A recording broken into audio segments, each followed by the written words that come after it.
Good morning, students. Staying with the topic, how participants saw the movement, and that is here we are talking about the civil disobedience movement. And students, you have to understand that this whole topic would be about, and as we saw yesterday as well, is about this movement meant different things for different people. Of course, the focus was the same that yes, the British rule was now getting too oppressive, and the British must go now, and they've had enough of Britishers. This is something that they were very clear about. Okay, but then in this topic, you would also understand just being focused is simply not enough, because when you talk about mass agitations, mass movements, then it is very difficult, even if the focus happens to be the same, the objective happens to be the same, but then it is very difficult to balance the things out and to ensure that everyone remains on the platform. Okay, and why we are saying these things is that's what we would see in this topic. Okay, yesterday we had already seen that a lot of landlords, once the civil disobedience movement was called off, they were not at all happy when uh, this movement was called off. And again, when Gandhiji tried to revive this movement, there was an absolute lackluster, that is, there was no response at all from the landed class, because firstly, they didn't like the way it was done because they were not told about it, and the second and the most important thing was that the most important demand, that was the reduction of land revenue, that had not been attended by the British at all. And Gandhiji had called off the agitation in spite of that. And so, they felt a bit cheated. That is, why is this? Now, the other problem was that uh, this was the landlord problem. But then the problem, if you come to the peasants, now the peasants were tired of not just the high taxes, but the peasants were also tired about their condition, which had been there for generations and generations. They had been living in abject poverty, barely being able to survive, no future for their children, no health services, absolute abject poverty, very disheartening conditions of living. Now, naturally, the peasants wanted some change in that, right? Because they've been enduring this for generations. Now, they wanted the Indian free, because under British, they understood that yes, they are foreigners. Why should they care about us? And why should they be worried about our welfare? But once the Indians started taking more and more participation, and they started showing to the peasant class that if you support us, this is what you get in return.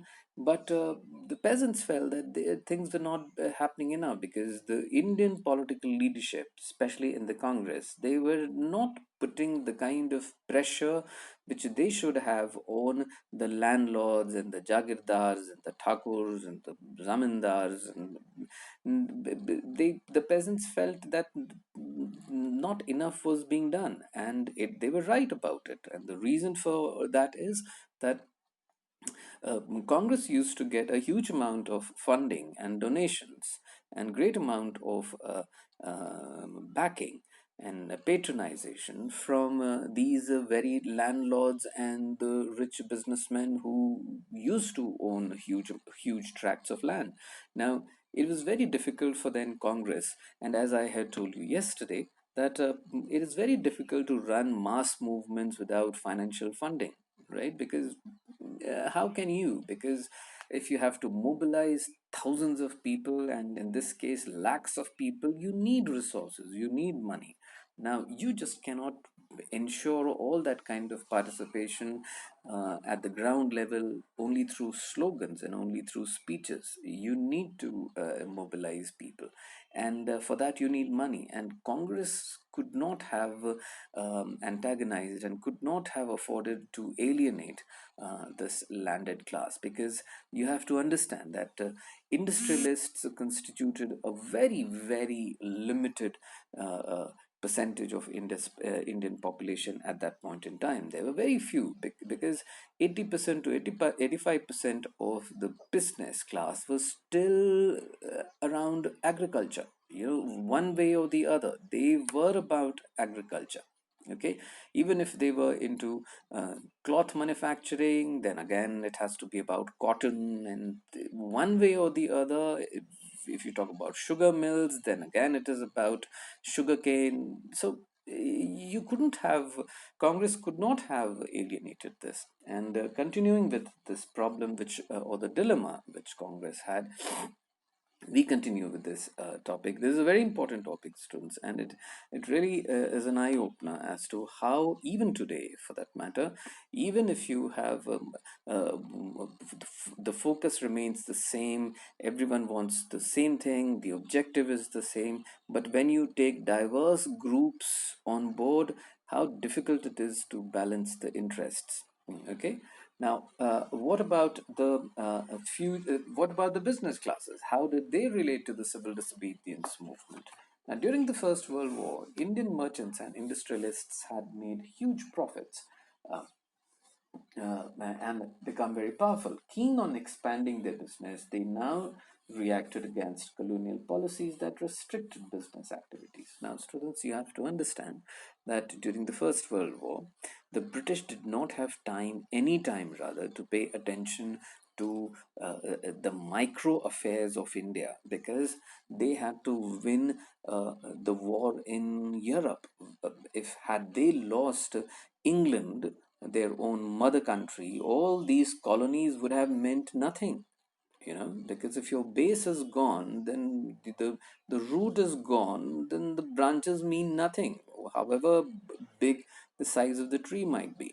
So it was imperative, it was extremely important for them to concentrate all their energies, all their resources in Europe. Now, this was and the war, that is the First World War in Europe, went on for more than 4 years. So this was a time when they were not micromanaging the affairs of India, and that was the first time when the Indian businessmen, the Indian industrialists, not just the agricultural class or the zamindar class, the industrialists who had factories. Now they, for the first time, felt, that stranglehold of British Empire easing out, because they could now do the business as they wished, as they wanted, and there were less government restrictions because government needed money. The business class in England, it was under huge pressure because of the war. Their factories had closed down. Nothing much was happening. No business action was happening in their own mother country. So they needed resources, they needed goods, they needed services. So they allowed the situation to get eased. They removed the restrictions in India, and the Indian businessmen, the Indian industrialists, for the first time, started really enjoying this freedom. Right, and they enjoyed it for good 4 5 years. Now, once the British had won their First World War, they again started paying attention to the affairs in India. Now, their own factories, which was in England, they started opening up. I hope you get the point. So once they started opening up, they again had to worry about their British businessmen rather than worrying about the affairs and the interests of the Indian businessmen. So naturally, they again started clamping restrictions. They started coming up with laws which were completely against the interests of the Indian businessmen.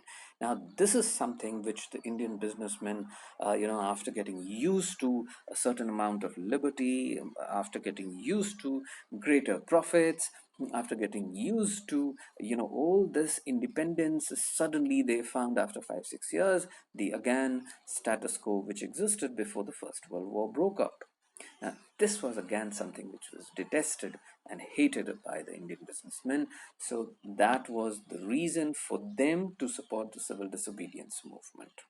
Okay, they really supported the civil disobedience movement wholeheartedly, because they wanted now that yes, the British need to go. If they are gone, there would be Indian rulers, there would be Indian decision makers, and they would see more reason about the interests of naturally their own Indian businessmen, the way British used to see the interests of the British businessmen who were there in England, or for that matter, East India Company, which used to have its stake in India.